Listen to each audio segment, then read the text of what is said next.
January 2nd, 2024.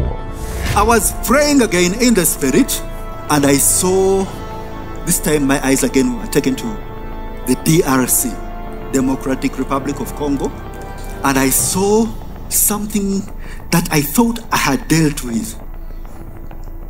But I saw again the leader there, and his life, there was a hit on him.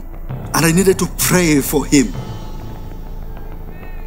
because there was a hit on him, and for him it seemed so scary.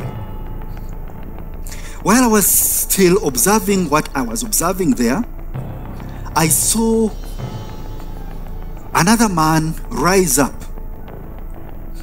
and he was dark and tall. I do not know those guys, and a bit, he wasn't slender, but he was a bit more slender than the current guy is fat, I think. So he was a bit more slender. Hallelujah. And this guy was charismatic and charismatic and charismatic. And I sensed that this guy that was rising up wanted to, like, was a representation of a new wave, a new wave, a new wind. I don't know why I didn't feel so at peace with what was unfolding right there. So I began to pray for that nation. I began to pray for those leaders. Hallelujah. Hallelujah.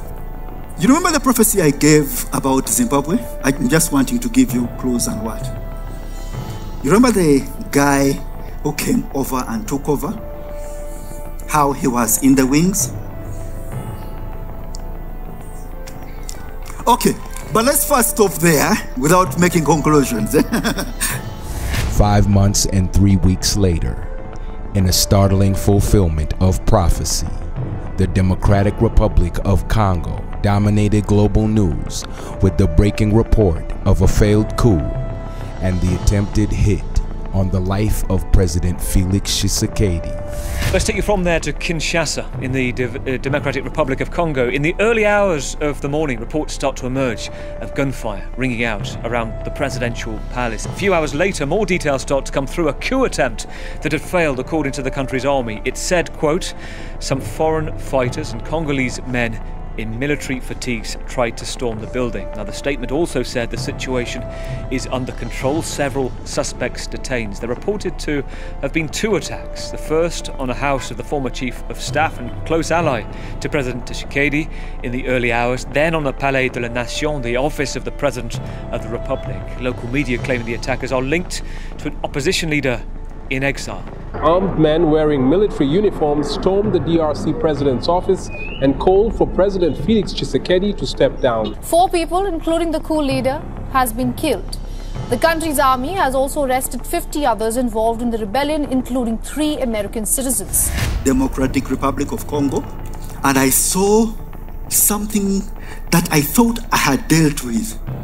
The leader there, and his life, there was a hit on him.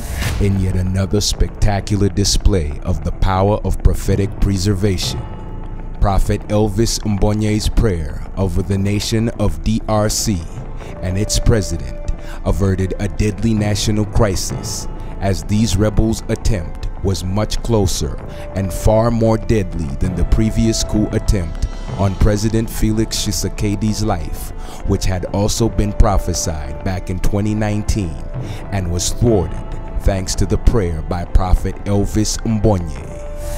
What surprises us is that the palace of the nation has a lot of presidential guards, but these people accessed it easily and were well armed. The palace of the nation has always been very secure. How did they get there?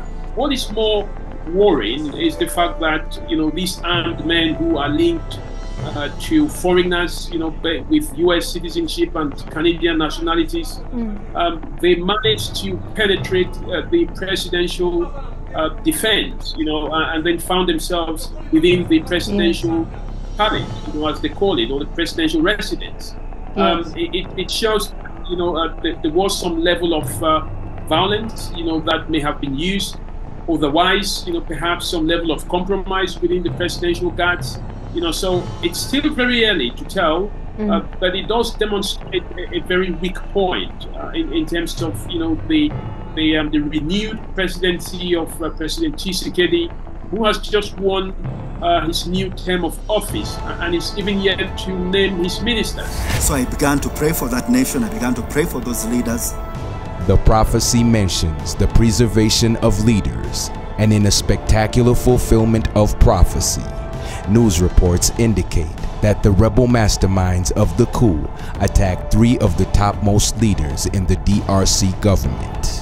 Armed men, including foreign fighters, attacked President Felix Tshisekedi's office and the residence of the economy minister, Vital Kamerhe. The group planned to attack the home of new Prime Minister Judith Suminawa and the residence of the defense minister, but they couldn't identify the residences. Again, something which is quite critical is to note that these armed men were going after the critical personalities, the presidential residence which houses the president, the home of the person who is who has been nominated to be the Speaker of the Assembly, and some perhaps the Ministry of Defense. It tells you that there has been some level of planning and preparation within it. It's a big concern for DRC Congo and the region. I saw another man rise up, and he was dark and tall. I do not know those guys, and a bit, he wasn't slender, but he was a bit more slender than the current guy is fat, I think, so he was a bit more slender. Hallelujah. And this guy was charismatic and charismatic and charismatic, and I sensed that this guy that was rising up wanted to, was a representation of a new wave, a new wave, a new wind. I don't know why I didn't feel so at peace with what was unfolding right there. The attackers were led by Christian Malanga. Malanga and his handful of fighters felt confident enough in their operation to stream it on Facebook Live. Remarkably, they didn't meet any resistance entering the palace. Soldiers arrived later. The army says it stopped an attempted coup, and Malanga was killed. The security services, the intelligence services were very poorly organized. After all, they were able to attack and briefly control the presidential palace. The armed men gained access to Tshisekedi's office. They raided the home of the former president of the National Assembly of the DRC. 3 people were killed in a gunfire exchange there. So amateurish or not, they came pretty close. That is absolutely true. They came close, in which case then the question of the, if you like, the security of the presidency, considering the history of DR Congo, where a serving president has been assassinated. How did they gain entrance? So that basically means that there must really be some local actors in this. But as I said, as far as the politics of Congo is concerned, which is a country struggling to stabilize itself, it's not difficult. And we as a remnant nation, privileged to witness the fulfillment of these unprecedented prophecies, accord double honor to the foremost prophetic authority of our day, Prophet Elvis Mbonye.